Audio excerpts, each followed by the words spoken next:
Bonjour chers auditeurs, bienvenue au Mardi de la Mémoire, bienvenue à ce mardi 1er février. Pour moi c'est un peu d'émotion chers auditeurs parce que Pierre Chenu nous avait confié en 2005 cette émission à Dominique Paoli et moi-même, et notre première émission était un 1er février. J'ai le plaisir aujourd'hui de recevoir Pierre Laurin, et là aussi avec de l'émotion, en tout cas du souvenir. Pierre Laurin, bonjour. Bonjour. Ça fait très longtemps que nous ne nous sommes pas retrouvés l'un en face de l'autre dans le studio de Radio Courtoisie. J'avais eu le grand plaisir de vous recevoir pour votre très beau livre qui s'intitulait La Nuit de l'Oural, qui racontait que vous reprenez en l'étoffant dans un autre livre qui est La fin tragique des Romanov. Absolument, oui. Mais cette Nuit de l'Oural, c'est effectivement cette l'ambiance est déjà dans le titre, cette fin tragique que va connaître à la fois la Russie tsarine, la famille Romanov et tous ces partisans blancs dans cette grande épopée dramatique que connaîtront ces hommes autour des années 17-18 jusqu'en 1920 grosso modo. Oui, mon livre s'arrête un tout petit peu avant, je n'entre pas dans le détail de la guerre civile russe, mais effectivement, je déploie l'histoire non seulement du dernier tsar, mais également de ce qui s'est passé autour de la révolution de février d'abord, puis celle d'octobre, et donc jusqu'à l'exécution de la famille impériale par une nuit sans lune dans l'Oural, à Yekaterinbourg, qui plus tard s'appellera Sverdlovsk. Alors il y a quelqu'un, je ne sais pas qui, il faudrait que je regarde un peu, mais qui sur Instagram publie très très régulièrement les photos colorisées de la famille impériale. C'est un résultat évidemment magnifique parce qu'on voit ces photos qui on redonne encore davantage vie à ces personnages en publiant ces photos colorisées. Quelle famille, hein. En tout cas visuellement, extérieurement, quelle famille. Ces tsarines, ces petites archiduchesses était magnifique. Oui, effectivement. Et en ce qui concerne la photo, le tsar était un grand amateur de photos et il prenait beaucoup de photographies de ses proches, de ses filles, de sa femme. Et la plupart des photos qui ont été colorisées viennent de la main propre de l'empereur. C'est lui qui les a fait et c'est d'autant plus touchant. Alors nous nous éloignons un tout petit peu de notre sujet, même si ça fait partie de vos sujets, puisque la Russie vous avez travaillé sur cette question dans nombre de vos ouvrages, et aujourd'hui Pierre Laurin, actualité oblige, nous allons consacrer cette émission à l'Ukraine, et vous avez publié chez Bartilla l'Ukraine, une histoire entre deux destins, une nouvelle édition d'ailleurs, puisque vous aviez publié cet ouvrage en 2019, et là nous avons donc une réédition qui date de juin 2021, de l'année dernière. Exactement, et donc un livre qui est une mine évidemment de renseignements, qui permet d'une façon très... j'aime pas trop le mot nuancé, parce que qu'est-ce que la nuance en histoire ? Il faudrait tout connaître pour être nuancé. C'est impossible. Je crois que c'est Fievé qui disait... Quelle montagne de connaissances devrions-nous avoir pour comprendre que l'histoire n'est ni noire ni blanche, mais toujours grise. Et voilà, notre connaissance, c'est impossible. D'ailleurs, vous donnez en exergue de votre ouvrage une citation de Winston Churchill, dont j'aime beaucoup le début, « Comme il est étrange que le passé soit si peu compris et si vite oublié ». Oui, je crois que tout le XXe siècle... Enfin, pas réellement tout, mais en tout cas depuis la Seconde Guerre mondiale, c'est très net qu'on ne tient pas compte du passé. On oublie le passé. Et en particulier, les hommes politiques sont totalement ignorants de ce qui s'est passé. Il y a... ça a évolué. À l'époque des années 60, ils connaissaient l'histoire, il n'y avait aucun problème. Les années 70, un peu moins.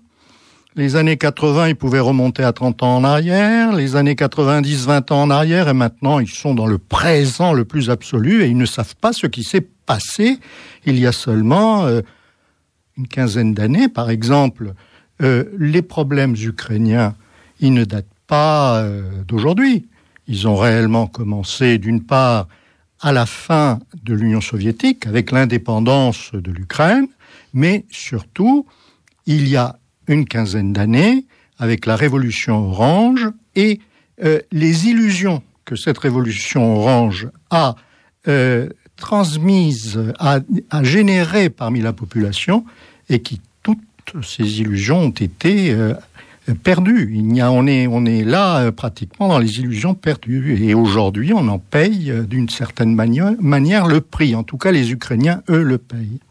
Alors, Pierre Laurin, si vous le voulez bien, on va essayer d'être assez didactique, en tout cas au début, et peut-être une présentation géographique de l'Ukraine est nécessaire. Donc, un pays en Europe centrale, un pays issu du démantèlement de l'Empire, de l'Empire soviétique, URSS, qui a la forme, en tout cas, d'un empire, même s'il n'y avait plus un empereur à sa tête, et 30 ans déjà.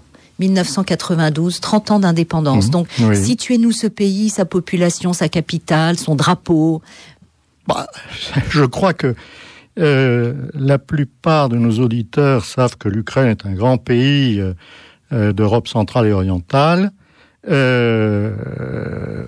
qui se situe au nord de la mer Noire, avec une grande frontière, le voisin de toujours et qui a été son associé pendant des siècles, la Russie, avec un voisin au nord qui a été par intermittence une puissance, un pays ou pas de pays du tout, la Pologne, et à l'ouest, essentiellement ce qui était jadis l'Empire austro-hongrois, la monarchie, la double monarchie austro-hongroise, et les pays qui ont émergé, en particulier dans les Balkans, la Roumanie, la Bulgarie, et la Hongrie, qui est l'un des plus importants voisins à l'ouest. Le drapeau, c'est très symbolique, c'est en bas une bande jaune, en haut une bande bleue, et non pas l'inverse comme on le voit souvent. C'est le jaune en bas, parce que le jaune c'est les champs, et le bleu c'est le ciel. Donc la capitale c'est Kiev. Traditionnellement, c'est non pas la première ville de la Rousse antique. La première ville de la Rousse antique, c'est Novgorod. Mais Kiev a été le centre, pratiquement le centre commercial, puis le centre politique de la Rousse antique depuis pratiquement le IXe siècle. Donc Kiev est une ville phare, la mère de toutes les villes de la Rousse, comme on disait jadis.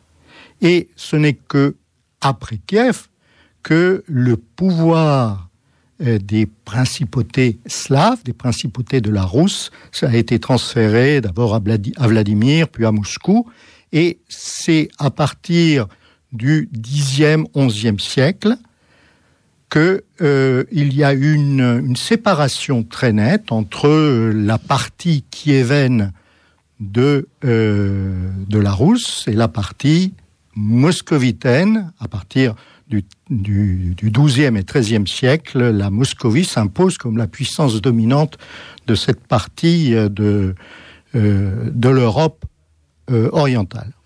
D'ailleurs, nos rois capétiens ne s'y sont pas trompés. Ils sont allés chercher leur princesse à Kiev au XIe siècle, dans ce qui était à l'époque une alliance égale, voire même prestigieuse.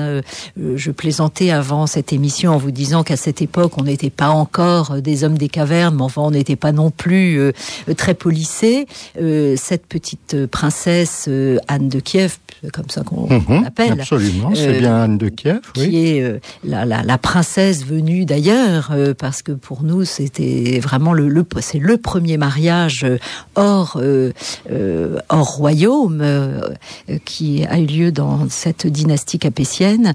Elle vient tout de même elle est l'héritière de l'Empire byzantin. Elle est, ça paraît un modèle de civilisation par rapport à nous. On dit qu'elle dormait dans des draps de soie, qu'elle reposait sur de la fourrure d'ours polaire. Oui, tout ça, c'est un peu romancé. En fait, mais c'est très beau. Je crois que la légende a largement dépassé la réalité. En fait, la différence entre le royaume de France et la grande principauté de Kiev, c'était le fait que le grand prince Yaroslav le Sage avait un très grand sens des affaires internationales. Et contrairement à la France, qui était plus ou moins repliée un peu sur elle-même, Kiev essayait de s'ouvrir aux autres pays, aux pays qui l'entouraient, et qui étaient très souvent des adversaires, voire des ennemis. Donc, pour avoir la paix, rien de mieux que des mariages. Et Yaroslav a fait épouser toutes ses filles par des princes étrangers. Donc, la France était l'une des puissances de l'époque. Il s'est trouvé que par le jeu des diplomates, il y a eu une entente et que, effectivement, Yaroslav a certainement dans l'intention de se conserver ou de préserver une éventuelle alliance qui prendrait à rebours ses ennemis de l'époque, qui étaient plutôt les Magyars ou au début les Polonais, que ce mariage s'est fait.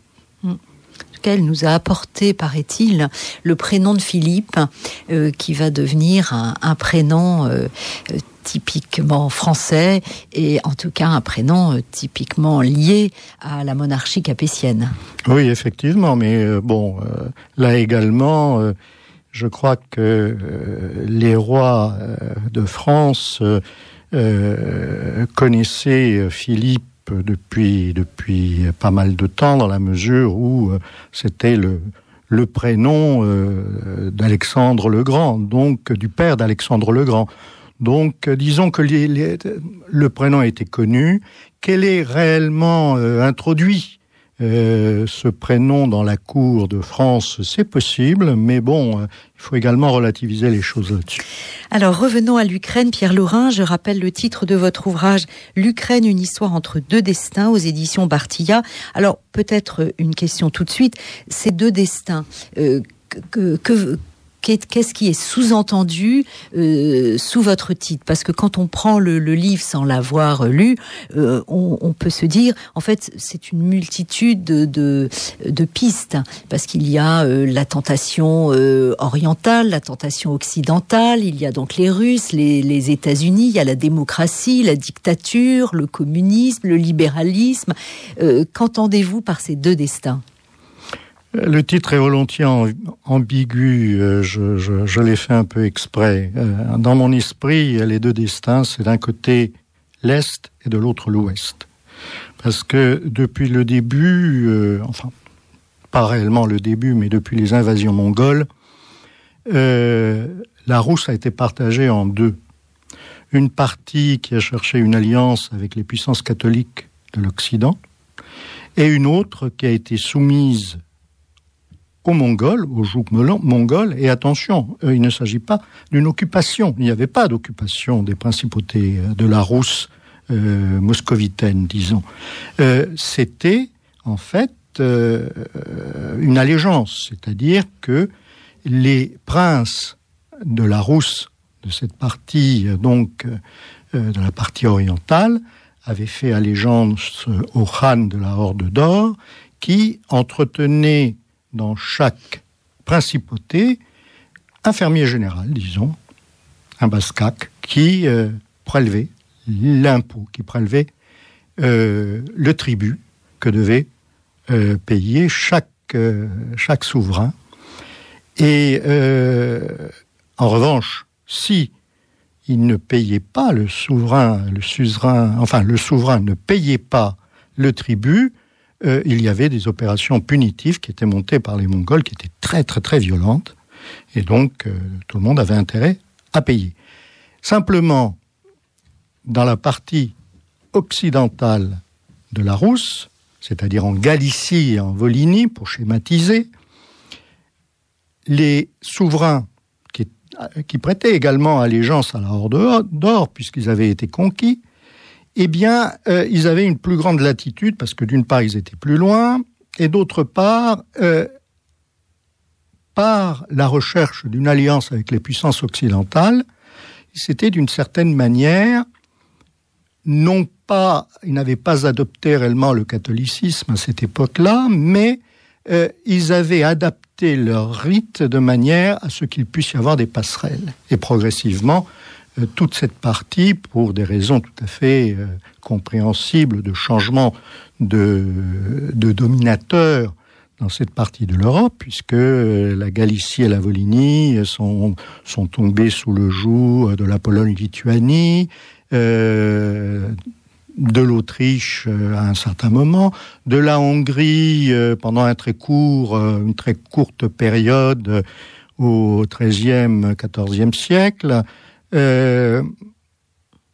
Donc la Galicie-Volhynie est tombée sous des dominations de puissances qui étaient essentiellement catholiques et qui ont essayé d'imposer le catholicisme par des systèmes de rapprochement, c'est-à-dire que Rome a accepté le rite oriental, qui d'ailleurs existait dans d'autres parties de l'Europe, de manière à ramener à elle cette partie de l'Europe centrale ou orientale, et de faire en sorte que ce soit Rome qui gouverne, même si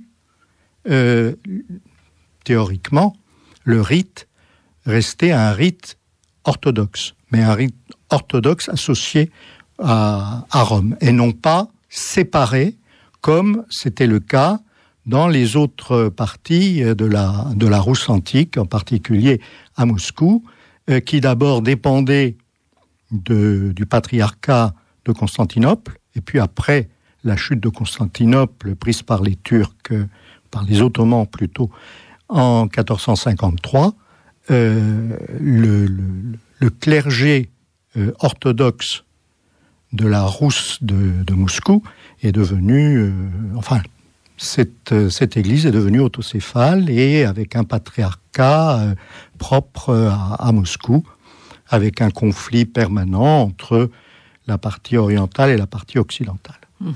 Et ces deux parties sont délimitées par le fleuve ou parce que le fleuve arrive quand même... Oui, le Dniepr, oui, bien sûr. Et alors, non, c'est pas exactement une démarcation nette, parce que la différence entre la rive droite et la rive gauche du Dniepr, c'est-à-dire la rive droite plutôt polonaise et la rive gauche plutôt russe, n'est intervenue qu'aux alentours du XVe siècle et ne s'est manifestée réellement qu'au XVIe, voire au XVIIe siècle.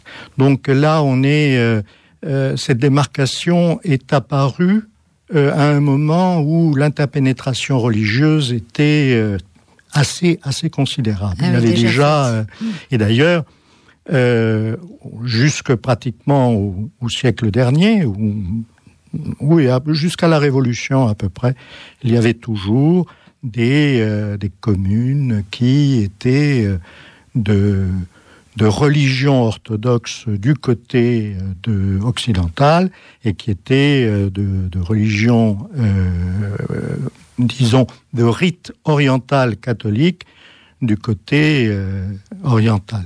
Donc ce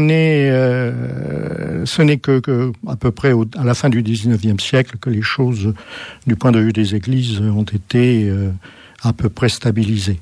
Et depuis l'indépendance ukrainienne, en 1991, il y a eu une lutte entre différentes églises orthodoxes ou de rite oriental, catholique de rite oriental, pour assurer une sorte de, non pas de domination, mais pour assurer leur place auprès des ouailles ukrainiennes et se garantir un maximum de paroisses.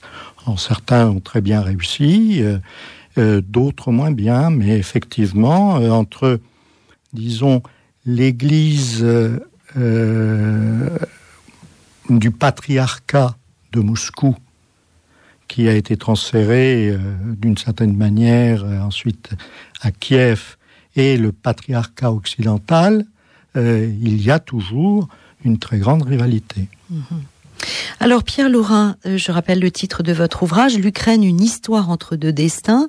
Dans cette présentation que vous nous faites entre une attirance vers l'Est et une attirance vers l'Ouest, avec un conflit inévitable entre ces deux poumons, on va dire, de l'Ukraine, il y a un poumon, alors si je regarde l'Ukraine vue du haut, on va dire il y a un poumon gauche qui s'est un peu développé, c'est inévitablement celui qui saute par-dessus l'Atlantique avec l'arrivée d'un nouvel interlocuteur, et pas des moindres, que sont les États-Unis.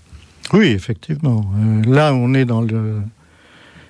disons, dans l'histoire contemporaine très récente. Nous sommes presque dans l'actualité.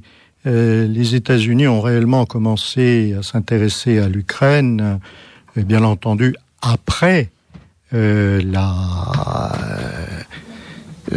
après l'effondrement de l'Union soviétique, et ont essayé de favoriser l'Ukraine comme puissance locale. Vous savez, l'un des principaux penseurs politiques américains, Zbigniew Brzezinski, avait une formule qui était très violente, d'une certaine manière. C'est-à-dire que avec l'Ukraine, la Russie est un empire. Sans l'Ukraine, la Russie est une puissance régionale. Je schématise. Ce n'étaient pas exactement les paroles, ou du moins les mots qu'il avait utilisés dans son ouvrage Le Grand Échiquier. Mais ça résume bien la pensée américaine. Pour réduire l'adversaire, qui était à l'époque la Russie libérée du communisme, et qui apparaissait toujours pour les stratèges de Washington comme un ennemi, même si le discours était très convivial entre Yeltsin et Clinton, ils s'entendaient très bien, du moins en apparence, mais pour les Américains, la Russie était un pays instable, et donc on ne savait pas ce qui pouvait émerger. Et un pays instable, avec 10 000 ogives nucléaires, un nombre considérable de têtes de rentrée. En fait, disons que grâce aux accords SALT et START, il y avait une parité entre les États-Unis et la Russie en matière d'équilibre stratégique. Mais comme disait Nixon à l'époque, Richard Nixon, l'ancien président, à l'époque où il était devenu un simple chroniqueur de la politique internationale et très très aiguisé. C'était un homme qui avait une très grande connaissance, malgré l'image que l'on avait de lui, de quelqu'un d'un peu pas frustre réellement, mais qui n'était pas une lumière du point de vue de ses connaissances. C'était plutôt un politicien, mais non, pas du tout. Il avait une très grande connaissance des relations internationales. C'est parce qu'on ne connaissait pas ses successeurs. Parce que... Oui, effectivement.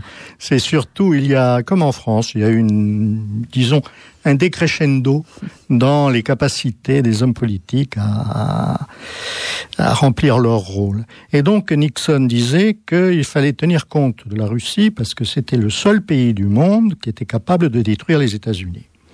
Et ça, pour les Américains, c'était important, surtout dans la phase de manque de contrôle que le gouvernement russe, à l'époque de Yeltsin, avait sur l'ensemble du territoire, où il y avait des velléités indépendantistes un peu partout, non pas seulement dans les républiques, ça s'était réglé, les républiques fédérées soviétiques étaient de toutes devenues indépendantes.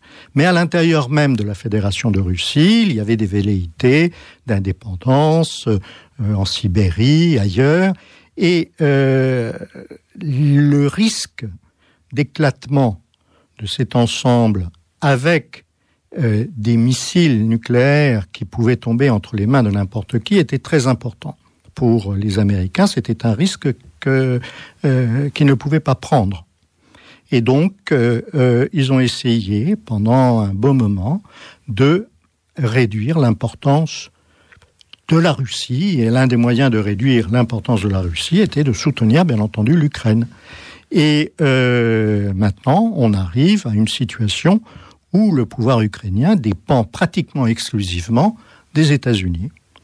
Alors là, lorsque l'on parle de l'Ukraine, on pense évidemment à sa richesse. C'est un pays qui avait d'abord sa superficie inévitablement fait comprendre qu'il y avait des terres suffisamment vastes pour qu'une agriculture y soit importante. Ça a été le grenier de la Russie pendant des siècles.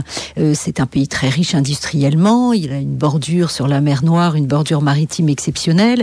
Et un auditeur ou une auditrice nous envoie ce message. Bonjour à tous. Comment peut-on attendre d'une population qui a été martyrisée par son grand voisin qu'elle veuille lui rester indéfectiblement liée? Et elle parle de ces 6 millions de morts de faim dans les années 30. On peut peut-être évoquer tout de même cette richesse qu'était l'Ukraine économiquement. Oui. Bien sûr, mais l'Ukraine est un pays qui aujourd'hui a des potentialités réelles, mais qui est très très mal exploité. En ce qui concerne le Holodomor, ce que l'on appelle le Holodomor, c'est-à-dire la famine, elle n'était pas propre à l'Ukraine.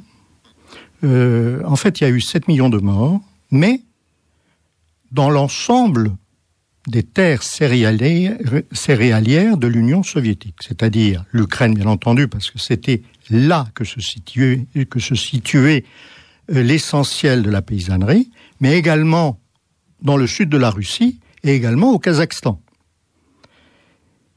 En Ukraine, on estime, une bonne estimation, c'est 4 millions de morts, ce qui est considérable, bien entendu. Mais ce n'était pas une politique qui était contre l'Ukraine, c'était une politique qui était contre la paysannerie libre.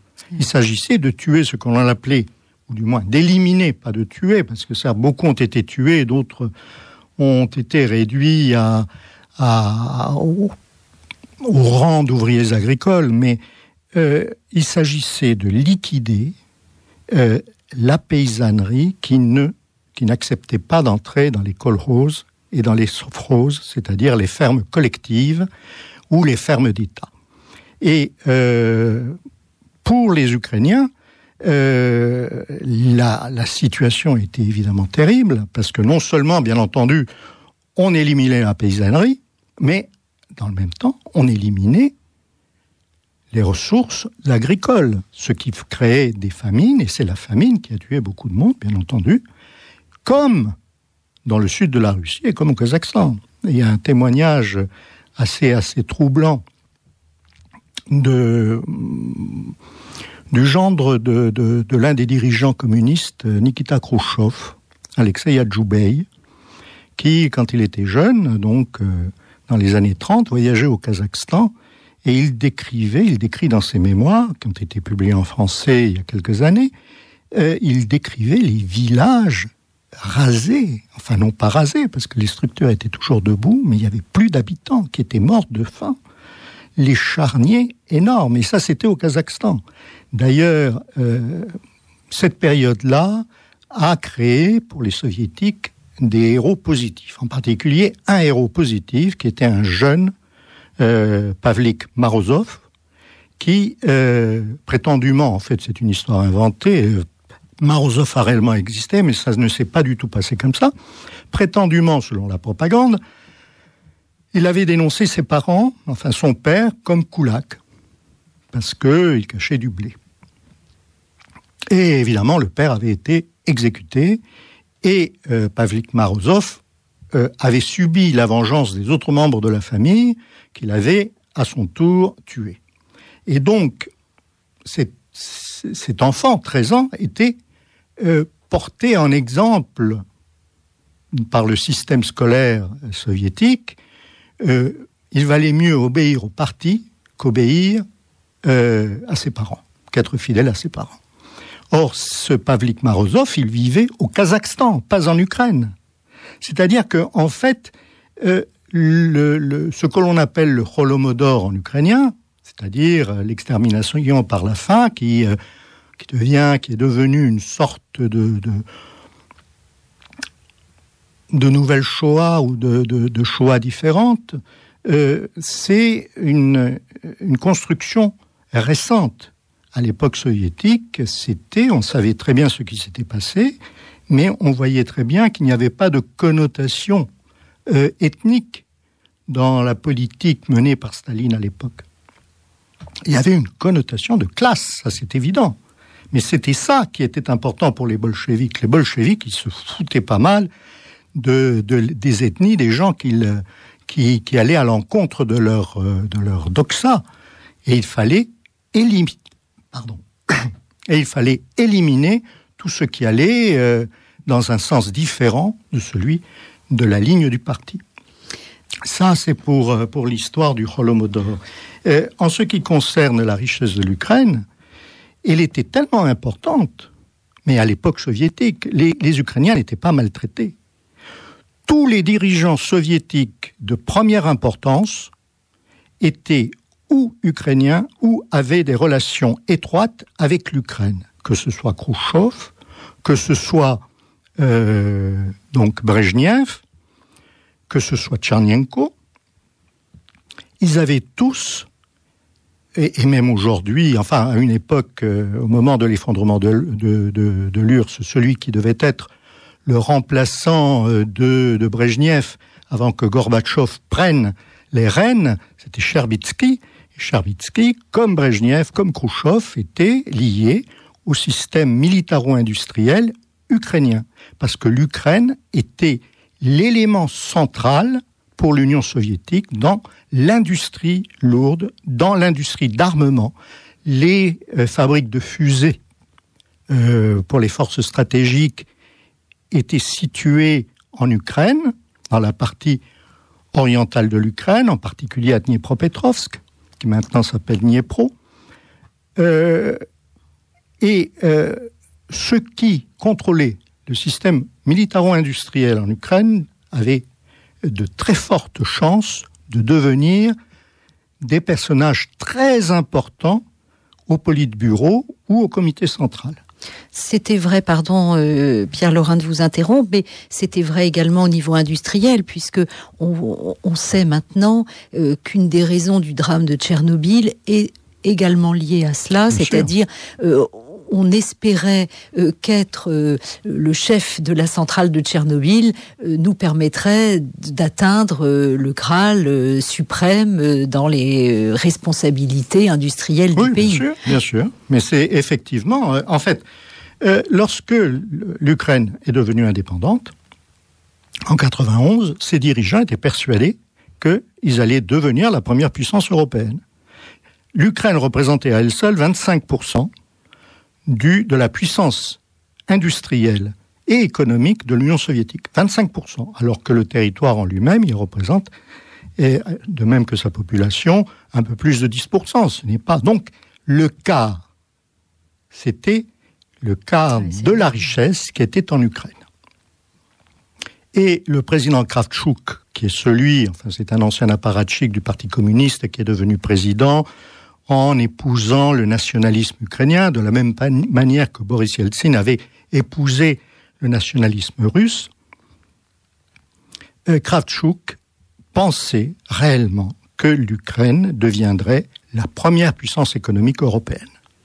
Et que donc, il suffisait de laisser faire les choses, il n'y avait pas de changement à faire, il n'y avait pas de réforme à engager, il y avait simplement à récupérer l'industrie pour le compte de l'Ukraine, alors qu'avant, elle était gérée par Moscou, dans le cadre, bien entendu, de l'Union soviétique. L'Union soviétique était un État fédéral qui était géré de manière centralisée par Moscou. Et les dirigeants de Moscou n'étaient pas forcément russes, comme je l'ai dit tout à l'heure. À partir du moment où Kravchuk pensait que l'Ukraine allait devenir une puissance et qui n'a rien fait pour adapter l'économie et l'industrie ukrainienne au monde moderne, ça a été le début de la fin. Mais le problème, c'est que tous les dirigeants qui lui ont succédé, que ce soit Kouchma, que ce soit que ce soit par la suite Yushchenko, Yanukovych et d'autres, ils n'ont pas changé cette vision. Et ils l'ont d'autant moins changé qu'en fait, ceux qui ont tiré leur épingle du jeu et ont laissé Kouchma et Kravchuk avant lui tirer les marrons du feu, c'était les oligarques. Les oligarques ukrainiens qui se sont constitués en une sorte de pôle de puissance qui dictait sa loi aux dirigeants politiques, ont empêché que les choses évoluent, parce qu'ils avaient des situations de rente. Si effectivement la situation économique et industrielle de l'Ukraine avait changé, ils auraient perdu ces situations de rente. Or, ils n'avaient pas du tout l'intention. Vous vous rendez compte que sur 25% de l'économie de l'Union soviétique au moment de l'effondrement, les principaux oligarques ukrainiens se sont taillés des fortunes aussi importantes que les oligarques russes sur pratiquement 60 à 70% de l'économie de l'Union soviétique. C'est la marque que l'économie ukrainienne est devenue une économie complètement noyautée, ravagée d'une certaine manière par les oligarques. Alors, je rappelle, Pierre Laurin, que j'ai le plaisir de vous recevoir au Mardi de la Mémoire, qu'avec vous, nous parlons de l'Ukraine, à l'occasion, évidemment, de l'actualité, mais également de la publication d'une nouvelle édition, revue, corrigée, actualisée, de votre ouvrage « L'Ukraine, une histoire entre deux destins » aux éditions Bartilla. Alors, une autre question pour avancer dans la compréhension de ce conflit ukrainien dont on nous annonce chaque jour qu'il est imminent et bon voilà, et pour l'instant en tout cas vu de la France on ne sait pas ce qu'il en est véritablement à Kiev, mais nous avons parlé du rôle de la France tout à l'heure brièvement par ce mariage au XIe siècle d'Henri Ier et d'Anne de Kiev, mais là, quel est le rôle de la France ? Quel pion la France a-t-elle joué dans l'époque récente ? Il y a une petite phrase là qui court depuis hier et qui dit « Avant-hier, Macron voulait envahir l'Ukraine, aujourd'hui il est chassé du Mali ». Mais alors, la France et l'Ukraine ? La France et l'Ukraine entretiennent de très bonnes relations depuis très longtemps. Le problème évidemment de la France, c'est que elle est loin de l'Ukraine. Vu d'Ukraine, bien entendu, la France est loin. Pourtant, nous sommes allés à Sébastopol. Oui, mais ça, nous n'étions pas seuls. Il a fallu une alliance des Français, des Anglais, des Turcs et de la Sardaigne pour conquérir Sébastopol et battre les armées du Tsar. La guerre de Crimée est une parenthèse dans une relation, non pas de la France avec l'Ukraine, parce que la Crimée, à l'époque, c'était la Russie, comme aujourd'hui, c'est la Russie. Et ça n'a rien à voir avec l'Ukraine. La Crimée n'a jamais été ukrainienne. Et à ce propos, il faudrait que les auditeurs aient une vision claire de ce qui se passe. En Crimée, il n'y a pas de russophones ou de russophiles. Il y a des Russes ethniques.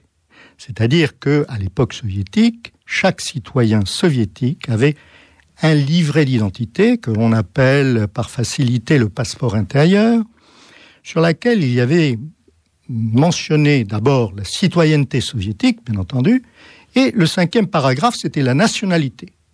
Et la nationalité, c'était ce qui identifiait ethniquement une personne. On pouvait être russe, ukrainien, kazakh, lituanien, juif, puisque il y avait également la nationalité juive, français. J'ai des amis qui étaient repartis de l'émigration de 17, qui étaient repartis en Union soviétique après la Seconde Guerre mondiale en espérant trouver le paradis des travailleurs. Ils avaient été fort déçus d'ailleurs, mais ils avaient été enregistrés comme citoyens soviétiques avec nationalité française. Donc la nationalité était propre à chacun. Et en Crimée, 67% de la population était russe ethnique. Et ça, au moment de la séparation. C'est resté à peu près la même chose au moment du rattachement. C'est-à-dire qu'une grande majorité des habitants de Crimée sont russes. Ils ne sont pas du tout russophones ou russophiles. De la même manière, il y avait 17% de la population de l'Ukraine qui était russe ethnique. Ces 17% se trouvaient majoritairement, bien entendu, dans les régions qui réclament aujourd'hui leur autonomie, c'est-à-dire dans toute la partie du Donbass. Ces personnes sont russes. Simplement, elles ont été privées, d'une certaine manière, de leur nationalité, parce que, à partir de 1995, le gouvernement ukrainien a décidé que les cartes d'identité ukrainiennes mentionneraient la citoyenneté ukrainienne et plus aucune mention de la nationalité. Donc, des tas de gens qui étaient non seulement russes, mais qui pouvaient être également hongrois ou roumains ou polonais, se sont retrouvés privés de leur nationalité, alors qu'ils ne se sont jamais réellement reconnus comme des Ukrainiens natifs. Ce sont des citoyens ukrainiens, comme on était citoyens soviétiques, c'est-à-dire quelque chose de flou au-dessus. Donc non, ça, c'est très important. Bien sûr, et pour nous, évidemment, Français, c'est un petit peu difficile à comprendre, mais on a connu ce parallèle avec l'Algérie lorsque l'Algérie était française. Toute cette question entre la nationalité et la citoyenneté a été un des nœuds du problème algérien. Ah, la seule différence, c'est qu'en Algérie, la question du droit de vote était très importante, alors que en Union soviétique, comme en Ukraine, tous les citoyens ont exactement les mêmes droits, quelle que soit leur nationalité. Maintenant, il est évident que dans certains endroits où la langue vernaculaire était le russe, ou dans d'autres parties le hongrois, par exemple, le fait que soudain on exige que tout le monde parle ukrainien, ça a été vécu comme un acte d'agression par rapport à ce que les gens étaient. Qu'on accepte le russe en même temps que l'ukrainien, ça tout le monde était d'accord, ça, il n'y avait aucun problème. Pour les démarches administratives, jusqu'à il n'y a pas tellement longtemps, les deux langues, dans certaines régions, les deux langues étaient autorisées, il n'y avait pas de problème. Mais du jour au lendemain, des tas de gens qui ne parlaient pas du tout l'ukrainien, en particulier les vieilles personnes qui, dans le Donbass, ne parlaient que russe, se sont retrouvés obligés d'utiliser des interprètes pour aller faire des démarches administratives. Et ça, je crois que c'est quelque chose que beaucoup n'ont pas admis, ce qui explique qu'il y ait eu de telles dissensions au moment de la révolution, entre guillemets, de 2014 à Kiev et l'émergence d'un nouveau pouvoir. Alors, il y a une auditrice, cher Pierre Laurin, qui vous demande, est-ce qu'une partition à l'irlandaise, faute de mieux, serait une solution en Ukraine? C'est très difficile. Une partition à l'irlandaise, effectivement, c'est entre catholiques et protestants en Irlande. Là, on n'est pas dans le même cas de figure. D'autant plus que, contrairement à ce que l'on affirme, la Russie n'a aucune intention de prendre sous sa coupe les régions du Donbass. Vous savez, la Crimée, qui était un territoire russe depuis Catherine II, et qui n'était ukrainien que par un acte administratif du Parti communiste soviétique en 1954,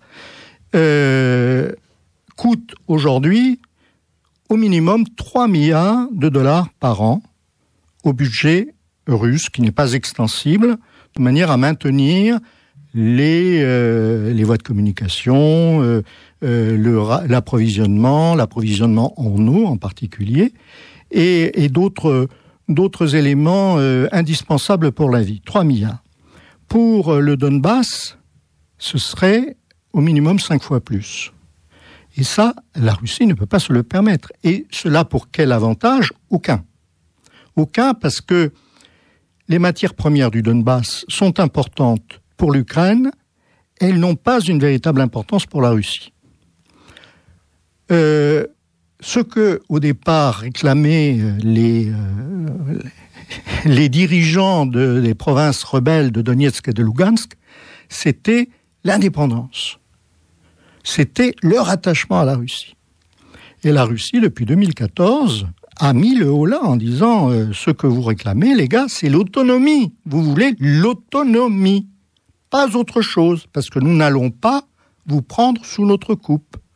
Et d'ailleurs, ce que réclame la Russie à corps et à cri, c'est l'application des accords de Minsk II, qui ont été signés en février 2015, cela va faire bientôt, dans 15 jours, 7 ans, et qui sont restés lettres mortes parce que, en grande partie, l'Ukraine refuse de changer sa constitution pour admettre l'autonomie des deux provinces en question.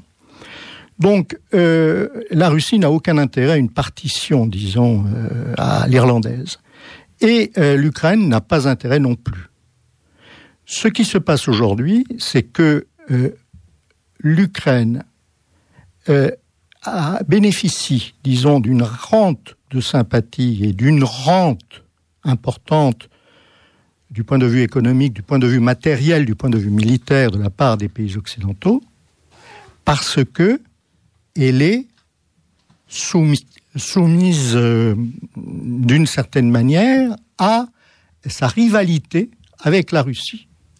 Tant que les dirigeants ukrainiens peuvent dire qu'ils sont sous la menace de la Russie, ils continueront à bénéficier d'une aide occidentale très importante, et d'une aide des États-Unis, en particulier au niveau militaire. Si un jour cela s'arrête, eh bien l'Ukraine devient un pays comme les autres, qui n'a pas de grands atouts finalement pour le moment. Peut-être qu'à l'avenir, elle pourra relancer une économie digne de son nom, avec des industries dignes de ce nom, mais pour le moment, ce n'est pas réellement le cas. Donc, la sympathie occidentale se tarira du jour où la paix sera revenue. Donc, ce que vous voulez dire, Pierre Laurin, c'est que l'Ukraine a intérêt, actuellement, à maintenir cette impression que la Russie cherche à l'envahir. Oui, effectivement, c'est ce qui s'est passé au cours des 8 dernières années, depuis 2014. Et là, il y a simplement un phénomène qui a changé. Et c'est la perception de la Russie elle-même de la situation. Depuis 2014, la Russie ne se satisfaisait pas réellement du statu quo, mais elle considérait que c'était un pis-aller. Simplement, depuis le changement d'administration aux États-Unis, avec l'arrivée de Joe Biden, les États-Unis, peut-être pour compenser la situation, leur départ catastrophique de l'Afghanistan, sont devenus un peu plus incisifs, un peu plus insistants sur l'Ukraine. Et en particulier sur l'implication de l'OTAN dans la politique ukrainienne, avec cette accélération des démarches pour essayer de faire entrer l'Ukraine, sinon dans le cadre de l'OTAN, du moins dans une large coopération avec l'OTAN. Et la Russie considère cela comme une menace. Ce que la Russie estime, c'est que tous les pays ont le droit de chercher leur sécurité, mais pas au détriment de la sécurité des voisins. Et donc, le seul moyen que les Russes avaient, après avoir passé des années à essayer d'attirer l'attention des États-Unis sur la nécessité de trouver des arrangements de sécurité en Europe, le seul moyen que les Russes ont trouvé, c'est donc de mettre la pression. Et mettre la pression, c'est quoi ? C'est donner l'idée de ce qui pourrait se passer si une solution n'était pas trouvée. Et donc, vous savez, les troupes russes qui sont aujourd'hui en territoire russe, mais le long des frontières ukrainiennes, ce ne sont pas des forces qui sont susceptibles d'attaquer. Et ça, tout le monde le sait très bien. Pourquoi ? Parce qu'elles ne sont pas stationnées à des endroits névralgiques. Elles circulent.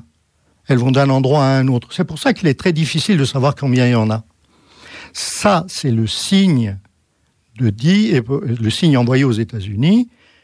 Attention, nous avons une capacité, nous avons des troupes, nous avons des armements qui peuvent vous causer des dommages. S'il vous plaît, asseyons-nous à la table de négociation.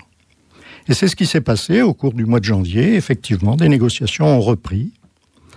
Simplement, disons que entre les aléas de la politique américaine et la volonté de l'administration, il y a des différences, il y a des divergences, et que donc, pendant que les uns essayent de négocier, d'autres organismes ou institutions à l'intérieur des États-Unis essayent de continuer à utiliser la Russie comme un épouvantail en lançant des menaces de sanctions. Alors bon, ce sont des menaces très curieuses, parce qu'elles disent, si vous intervenez, si vous envahissez l'Ukraine, on fera ceci ou cela ou cela.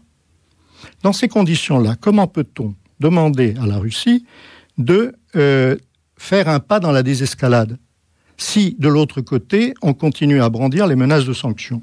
Donc, comme la Russie ne peut pas aligner des sanctions contre les Occidentaux, bien qu'elle le fasse à l'égard de certaines personnes, ce que les Russes font, c'est, on va organiser des manœuvres militaires. On ne va pas changer d'un iota. Simplement, les manœuvres militaires en Crimée, c'est 1000 hommes. De l'autre côté, dans la partie occidentale de la Russie, c'est 2000 hommes. Ce n'est pas ça qui peut constituer une menace. Et d'ailleurs, le président Zelensky lui-même en est conscient, puisqu'il dit, attendez, arrêtons de dramatiser la situation. En fait, la situation n'a pas changé depuis 7 ans. C'est toujours la même.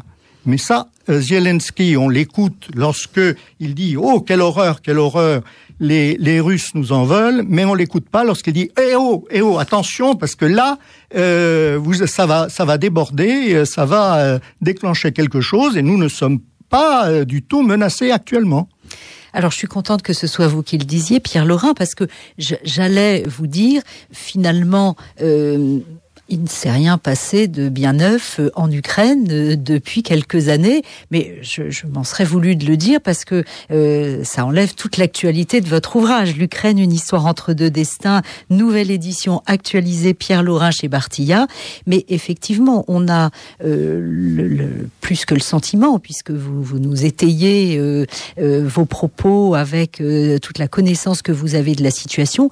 Finalement, laissons les Russes tranquilles et poussons les Ukrainiens à faire quelque chose, à se débrouiller par eux-mêmes, à sortir leur pays de la corruption, à exploiter les richesses à la fois économiques, humaines qu'ils ont, pour maintenir ce pays au niveau exceptionnel que devrait être le sien. Oui, effectivement, mais si vous voulez, ce que nous pouvons faire, nous, Français, c'est effectivement ce que, d'une certaine manière, le président Macron a fait avec Vladimir Poutine vendredi dernier, c'est-à-dire prendre langue, essayer de convenir qu'il fallait une désescalade et essayer de la rendre possible, cette désescalade. Là, actuellement, elle n'est pas possible. Elle n'est pas possible parce que tant qu'il y aura des pressions d'un côté, il y aura forcément des pressions de l'autre. Alors, on arrête les pressions et puis tout rentre dans la norme des dernières années. Simplement, actuellement, il y a processus de négociation qui existe depuis 2014, qui est le processus de Normandie, le format de Normandie, qui regroupe la France, l'Allemagne, l'Ukraine et la Russie, et qui essaye de dégager des voies de solution. Et la seule voie de solution, c'est l'application des accords de Minsk, qui ont été signés en 2015, et qui ne sont pas appliqués. Si l'on parvient à les faire appliquer, eh bien, la situation trouvera une solution d'elle-même, parce que il n'y aura plus d'intérêt ni d'un côté ni de l'autre de continuer. En revanche, en ce qui concerne le pouvoir des oligarques, honnêtement, d'après ce que l'on constate de l'état de l'économie et de l'industrie ukrainienne, ce n'est pas demain la veille que le pouvoir politique pourra se dégager de leur emprise. Vladimir Poutine, lorsqu'il est arrivé au pouvoir en 2000, il a réuni les oligarques russes, qui avaient une importance politique très importante, et leur avait dit « l'État ne se mêle pas de vos affaires, sauf si vous allez à l'encontre des intérêts de l'État, mais en revanche, vous ne faites plus de politique. » Et effectivement, c'est ce qui s'est passé. C'est-à-dire que les oligarques russes continuent d'exister, ils font des affaires, mais toute proportion gardée, ils sont à peu près comme les patrons des grandes boîtes nationalisées en France, c'est-à-dire des gens qui ont une très grande importance, qui bénéficient d'un certain capitalisme de connivence, mais qui n'ont pas un poids politique majeur. Et c'est ce qui se passe en Russie. En Ukraine, c'est pas du tout le cas. Le poids politique majeur des oligarques demeure inchangé depuis maintenant pratiquement 1991. Merci Pierre Laurin, 52 minutes, merci c'est court, mais j'espère que nous aurons contribué à éclairer quelque peu cette situation ukrainienne auprès de nos auditeurs. Vous écouterez cette émission en rediffusion demain matin de 6 à 7 et elle sera peut-être un bon avant-propos de la matinale de Clémence Audiukova demain, qui est consacrée en partie à la question ukrainienne également. Merci chers auditeurs, je rappelle le titre de votre ouvrage, L'Ukraine, une histoire entre deux destins, Pierre Laurin chez Bartilla. À mardi prochain.